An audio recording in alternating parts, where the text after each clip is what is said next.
오늘 마가복음에 보면 베드로의 이름은 시몬이라고 소개하는데 시몬이라고 하는 이름은 응답하다 들으셨다라는 뜻이 있습니다. 이 베드로는요 오늘 특별히 마가복음에 시몬이라고 이름을 소개하는데 예수님의 부르심에 즉각 응답했기 때문에 그 이름을 시몬이라고 기록합니다. 그런데 그가 즉각 응답하는 예수님이 말씀하실 때 주저하지 않고 주여 내가 따르겠나이다 따라 나섰던 그런 인물인데 사실 베드로는 어떤 배경이 있느냐? 그는 일단 결혼한 사람이에요. 그래서 가정을 돌봐야 합니다. 성경에 기업 물을 자라고 하는 말씀의 본 뜻은 뭐냐면 우리 남편들은 기업을 물을 책임이 있는 자들이에요. 남성들은요. 먼저는 하나님의 기업을 물어야 될 책임이 있고 두 번째는 맡겨주신 가정을 잘 돌봐야 될 책임이 있습니다. 그게 기업 물을 자의 책임이에요. 오늘 베드로는 그 가정을 영적으로 육적으로 돌봐야 될 책임이 있는 사람입니다. 결혼한 사람이니까 자기 혼자 일신만 챙길 게 아니라 가정을 돌봐야 돼요. 아내가 있고 자녀가 있고 특별히 이 가정에는 열병으로 몸져둔 장모님까지 있었습니다. 장모님이 사는 집이에요. 이 베드로의 가정이 참 특별한 가정인데 그러한 가운데도 그러한 정말 어려운 가정이었다는 거죠. 그런 가운데서도 오늘 베드로는 주님께서 부르실 때에 그 모든 것을 내버려두고 매일같이 바다에 가서 물고기를 던지지 않으면 살 수 없는 가정인데도 불구하고 그가 매일의 삶을 뒤로한 채 예수님을 따라 나섰다는 겁니다. 아멘.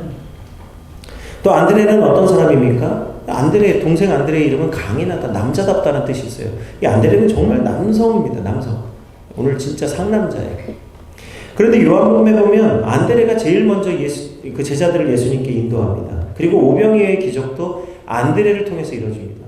작은 소자이의 도시락을 가져가서 예수님께 주님 이 작은 아이의 도시락이 있는데 주께서 무엇을 하실 수 있겠나이까? 라고 믿음으로 작은 것을 먼저 드린 제자가 안드레입니다. 또 안드레가 빌리브에게 말하여서 이방인들을 헬라인들을 예수님께로 인도하여 예수님이 이방의 빛이 이제 열방 가운데 비춰지게 되었다. 하나님의 언약이 성취되었다라고 하는 말씀까지도 하게 한 인물이 이 안드레예요. 이 안드레는 성경에 기록은 많이 나와 있지 않지만 안드레가 하는 작고 작은 일이지만 그 작은 기록 가운데 나타나는 안드레의 일은요 놀랍게도 예수님이 간절히 원하고 바라는 그것들을 채우는 놀라운 일들입니다. 작은 것인데 놀랍게도 예수님이 가장 원하시는 일들을 이루는 사람이 안드레예요. 그럼에도 불구하고 안드레는 성경에 늘 뒤에 빠져 있어요. 예수님의 가장 가까운 제자 세 사람 중에서도 어우 네 사람인데 이 어부로서 가장 가까운 제자 세 사람 중에도 안드레는 빠져 있어요. 그만큼 안드레는 예수님 뒤에서 항상 물러나 있는 사람. 남자다운데.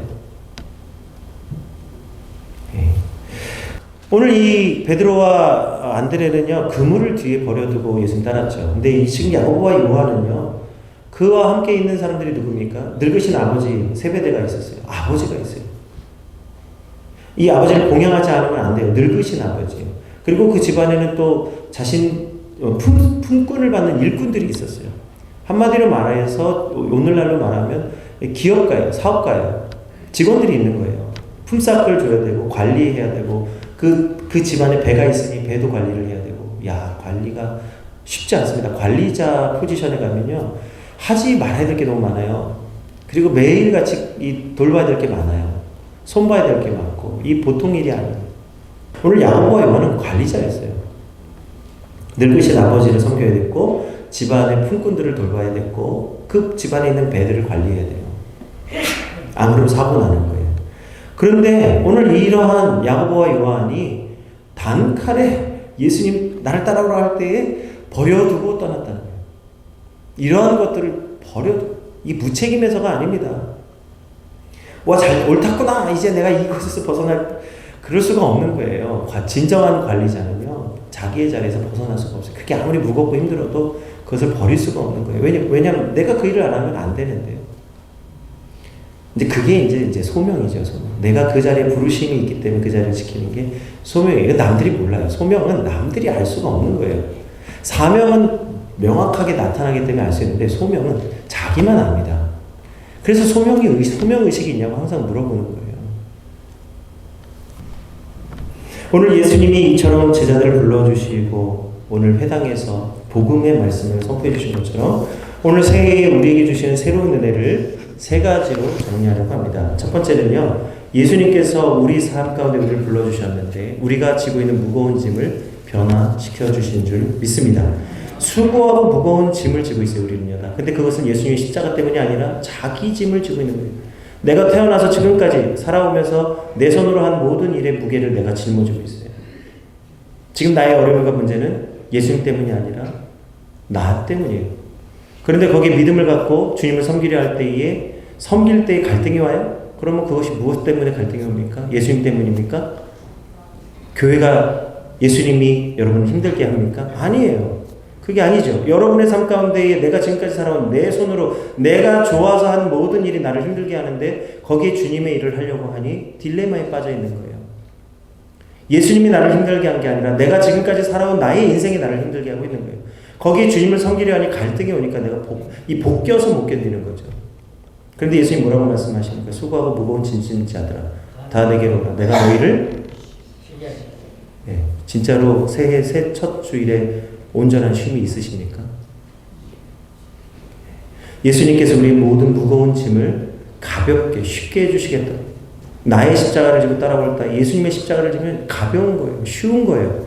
그런데 무겁다? 그렇다면 지금 내 짐 위에 예수님의 십자가를 얹어서 무겁다는 거죠. 나의 상황 속에 여전히 머물러 있는 겁니다. 그런데 제자들은 어땠습니까? 자신의 그 삶 가운데에 주의 부르심을 듣고 즉각 순종하여 주님께 나왔습니다. 예수님의 말씀하신 대로 예수님의 마음, 온유하고 겸손한 마음을 배워서 자신이 지고 있는 그 무거운 십자가를 예수님의 십자가로 바꿈으로써 그 무엇과도 바꿀 수 없는 가장 귀중한 일을 감당하는 제자들이 된 줄 믿습니다. 주님께서 우리 삶 속에서 친히 역사하시고 도와주십니다. 우리의 짐만 맡기는 게 아니에요. 우리를 주님께서 함께 도와주십니다. 세 번째요. 오늘 우리는 사단의 속임수에 속지 말고 오직 하나님의 음성, 주의 음성을 듣는 성도들 되기를 원합니다. 고운 것도 거짓되고 아름다운 것도 헛되지만요. 원수와 사단은 더욱 우리를 넘어뜨리기 위해서 날마다 참수하는 자들입니다.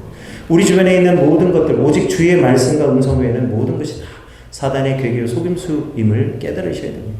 우리를 칭찬하는 말도 그 안에 넘어지게 하는 것들이 있는 거예요. 인간의 말, 사단의 말, 사람의 소리는 다 뒤로 물러나고 오직 주의 음성이 들려야 될 줄 믿습니다.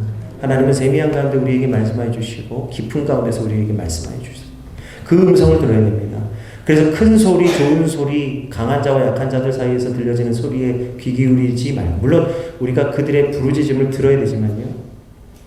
그들이 하는 모든 우리를 향한 어떤 칭찬이든 나쁜 말이든 좋은 말이든 그것에 마음을 쓰지 마십시오. 거기에 마음을 뺏기는 순간 시험이 찾아옵니다. 다 경험해 보시지 않았습니까? 좋은 소리도 시험에 빠질 때가 있고 나쁜 소리도 시험에 빠질 때가 있는 거예요. 인간의 소리에는 다 시험에 빠집니다. 그런데 그 가운데 하나님의 음성을 들을 때 우리가 시험을 이기고 승리하는 성도가 되는 것이죠. 그러므로 오늘 원수를 잠잠케 하시는 우리 주 예수 그리스도의 능력을 힘입어 온전히 주님을 섬기는 성도들 되시기를 축복합니다. 올해 2024년도에 이 세 가지를 마음에 품고요. 1년 동안 우리 함께 주의 빛을 세상에 비추는 성도님 되시기를 원합니다. 많은 은혜가 있겠죠. 여러 가지 은혜가 있겠죠. 그러나 특별히 2024년도에 우리가 지켜야 될 것 세 가지. 우리의 십자가를 예수님의 십자가로 바꿔야 우리가 진정한 쉼을 얻게 되는 줄 믿습니다. 오늘 우리가 우리의 상황 가운데서 우리를 도우시기 위해 주님이 함께 하시는 줄 믿으시기 바랍니다. 문제를 만날 때, 정말 어려운 사람들을 만날 때마다 주님이 나와 함께 하심을 믿고 이 가운데서 주님 나를 건져주시겠다. 이 믿음을 가지고 어디든 가시기를 바라고요. 마지막으로 어떤 좋은 말이든 어떤 나쁜 말이든 인간의 말이나 인간의 생각에 사로잡히지 마시고 오직 우리 주 예수 그리스도가 우리를 향하여 갖고 계시는 그 고상하고 아름다운 생각을 우리 마음에 품고 오늘 올 한 해에 승리하는 성도님들 되시기를 주의 이름으로 축복드립니다.